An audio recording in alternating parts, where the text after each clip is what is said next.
Good afternoon and welcome to episode 3 of Inside Out, a monthly webcast where Thinka's co-founders and respective COO and CEO, Ben and Lee, talk through all the weird and wonderful, hard and human parts of business and leadership. Today we're focusing on 3 big questions. What strengths can a supported graduate cohort bring to organisations? What barriers and challenges do graduates face? And why should businesses invest in a graduate program? It's kind of good to set the scene with the fact that in every generation, we generally have a view on an upcoming generation. So, for example, when rock music came out, that was the devil, and the generation before was probably looking at that rock music, that change in fashion, the fact that people were breaking rules, thinking, oh, they're so rebellious, they're so oppositional, they're so this, they're so that. So our attitude towards Gen Z and to some degree millennials is probably just a reflection of that intergenerational conflict that happens because we have different markers for different generations. We could sit in judgment and this emerging generation is X or Y, but really we need to sit in curiosity. Why is this happening and what is it that we need to do or understand about this generation that helps us get better at what we do? There is a great piece of 2024 research from Deloitte, and it really does talk about the increase of the desire for work-life balance in this generation, which is inevitably going to be a challenge when you're handing down work practices that are maybe don't have balance quite where it needs to be, but you've got to look broader than that because you could just get frustrated by the headline stat, or you could look underneath that and go, why is it actually happening? Some of the things that are important to baby boomers are born out of their experiences, and they're not all bad. That loyalty piece, that sense of security, that willingness to dig in, to be resilient, these are all great things. But emerging generations are bringing in some really amazing things too. Flexibility, adaptability, looking at results and output versus tenure. So there's a kind of a freshness that is coming into the workplace because I don't think it's necessarily being oppositional. It's more about work is changing. We don't have the same sort of work scarcity now. There's far more mobility in the talent market. So why not exploit that? It makes sense. This is one of the biggest areas of development that we can really foster, because what do we often do when we have those differences is we just allow frustration to boil over and we just say, oh God, why is it that this particular person or that particular cohort doesn't work well with that? But we actually need to use a development-led mindset on how we can change that. And that's doing things like in your career journey mapping, or those couple of years that we would call a traditional graduate program or early stage career development, pairing opposites, actually looking at opportunities where we can put experience with inexperience in, collaborative settings to grow critical thinking, to make sure that we're actually embedding human skills where the technical skills happen, because chances are that person who's been around for a long time has got a lot of technical expertise. They're probably a bit of a wise owl, I would like to call that, and they can really impart a lot of that into emerging generations. But we've got to teach the middle, which is you're going to hear and maybe question things, but your job here is to learn to be curious. And likewise with the person imparting the knowledge, what can you learn from that person? Sometimes the context lacks on why we might want to do something like a reverse mentoring.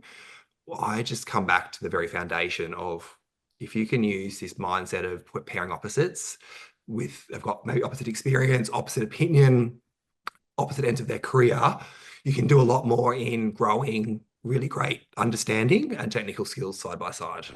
Having a supportive group of leaders or champions or sponsors or people who are highly involved in that mentoring or coaching piece, because as we know, the thing that has the most impact on career development is one-to-one coaching. Like even now in this hybrid world where we have so much technology at our disposal and therefore a lot of different options for learning and development, really targeted, very effective one-to-one coaching still matters, especially for early career talent. So I think really focusing on not just building leaders of leaders, but coaches of leaders and mentors of leaders, and giving the leaders the skills to be able to provide feedback. This is where you can really start to work with a person on how they show up in spaces where they maybe aren't that excited by the subject matter. Maybe they're in a rotation in a technical specialization. Maybe it's something like safety management or quality management, and that's not their general thing. And they know that's not where they want to go long term, as a leader or as a sponsor of a graduate program, that's where you apply stretch. That's where you actually go, hey, I know you're going into a rotation that you're maybe not that excited about. I want you to flip that on its head, and I want you to show us what you're prepared to do in tasks and maybe a rotation that isn't aligned to your long-term vision, but actually is aligned to your broader success in the organization. Because if you become a leader here, you'll actually know and have empathy for that job role at that time. You're probably going to have to be curious, put on your growth mindset, and come in as a learner. And sometimes that can feel disconcerting when you're really trying to prove yourself, but it's actually part of being a grad in the best possible way, because your role is to absorb everything you possibly can from your experience with the organization, from mentors, from coaches, from peers. And some of it you're not going to like. That's just, life, but it's what you do with it that matters. The power of someone saying to you in that moment, I can see that you're kind of struggling with this particular skill. I want you to just surrender and learn it rather than keep fighting it.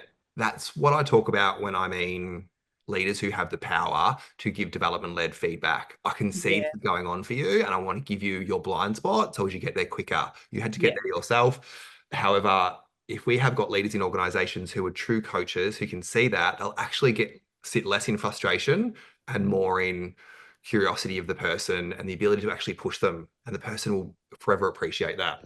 We're talking about Google generation. Everything is like a how. I've got a good story on the Google generation. Yeah.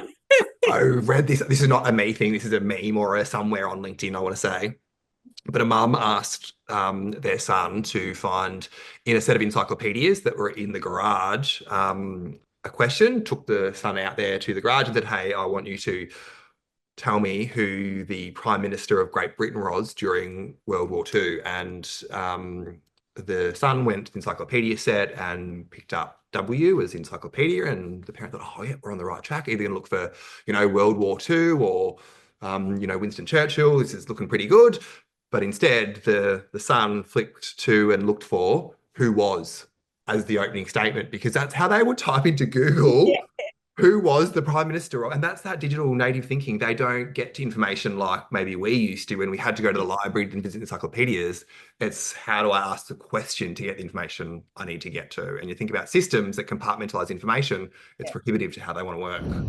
When you think about that broader theme, people access information in different ways and will continue to, but you can also get to the outcome in lots of different ways as well. So that results-based working theme of not measuring hours, measuring output or measuring impact is critically important for this generation.